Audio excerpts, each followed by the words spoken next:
Bismillahirrahmanirrahim. Assalamualaikum warahmatullahi wabarakatuh. How are you students? I hope you all in a good condition. So today we are in the chapter 10. What are you doing? In this meeting we will learn to 1. Describe an event that is happening at present. 2. Identify and use present continuous tense. Jadi pada pertemuan kali ini kita akan mempelajari tentang menggambarkan sebuah kejadian yang sedang terjadi saat ini, mengidentifikasi dan menggunakan present continuous tense. Okay, now please read the following sentences ya. Silakan kalian baca kalimat-kalimat di bawah ini. The students are playing football now. Ya, para siswa sedang bermain sepak bola sekarang. The gardener is sweeping the yard right now. Tukang kebun sedang menyapu halaman sekarang. Look, the boy is drawing a big ship in his drawing book. Ya, lihat, anak laki-laki sedang menggambar sebuah kapal besar di buku gambarnya. Listen, someone is singing. Ya, dengarkan, seseorang sedang bernyanyi.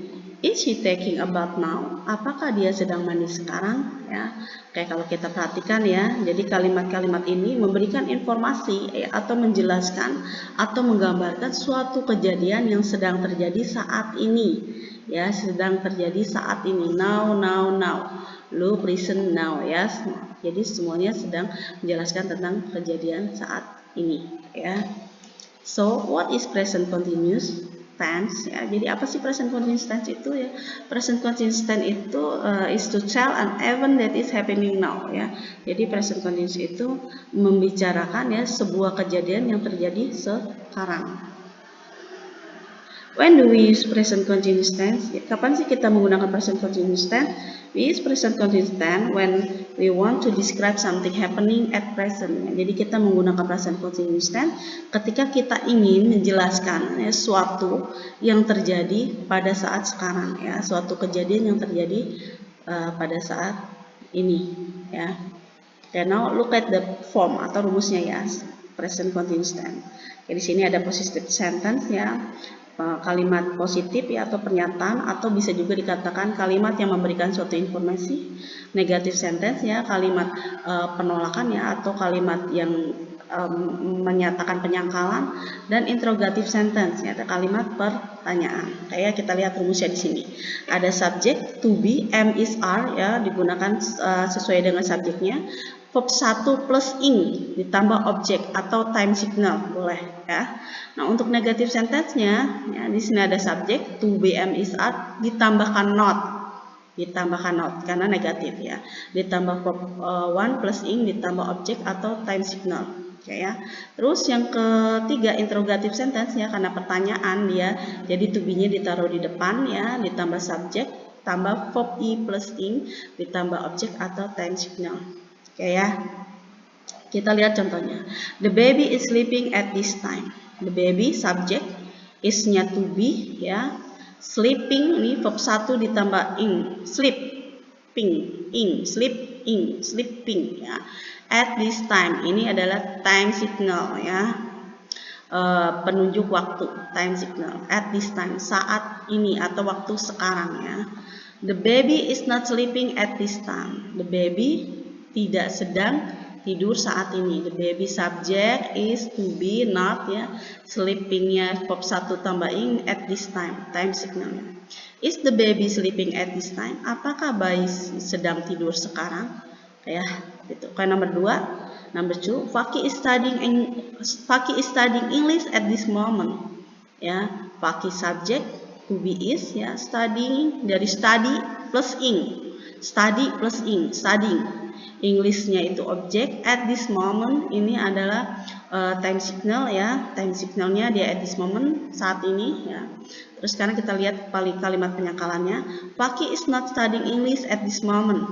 Nah, Faki sedang tidak belajar bahasa Inggris sekarang. Is Faki studying English at this moment? Apakah Faki sedang belajar bahasa Inggris sekarang? Ya, kita lihat ke contoh nomor 3. Look, the girl is watering the flowers. Lihat, seorang gadis sedang menyiram bunga. Nah, untuk look ini dia time signal ya. Look ini time signal. Lihat kan sekarang ya. Look, the girl is not watering the flowers. Ya. Lihat, seorang gadis tidak sedang menyiram bunga. Look, is the girl watering the flowers? Lihat, apakah seorang gadis sedang menyiram bunga? Ya, karena yang keempat ya, contoh yang keempat, listen, I think someone is knocking at the back door. Nah, untuk listen ini sama kayak look ya, dia termasuk ke dalam time signal juga, ya menunjukkan tanda waktu ya. Listen, dengarkan. I think someone is knocking at the back door. Saya pikir seseorang sedang mengetuk pintu, ya. Terus yang penyakalannya, listen, I think someone is not knocking at the back door. Dengarkan, aku pikir seorang tidak sedang mengetuk pintu. Ya, untuk interrogatifnya, listen, is someone knocking at the back door? Dengarkan, apakah seseorang sedang mengetuk pintu? Ya. Nah, untuk time signal ini yang dipakai present continuous ya, selain at this time ya, selain at this time, at this moment, look, listen, ada juga now, right now ya, now, right now ya. Itu time signal yang bisa dipakai pada present continuous tense. Terus untuk present continuous tense juga yang perlu kalian perhatikan ya, ciri-cirinya selalu dia menggunakan to be and is are ya, terus ada verb 1 plus ing. Nah, ini untuk present continuous tense selalu seperti itu, to be and is are ditambah verb ing ya. Kalau diingat-ingat, kalau negatifnya tinggal ditambahkan not saja setelah to be ya, seperti itu. Oke, I think enough our material today. Thank you very much for watching. Jazakumullahu khairan. See you next meeting. Wassalamualaikum warahmatullahi wabarakatuh.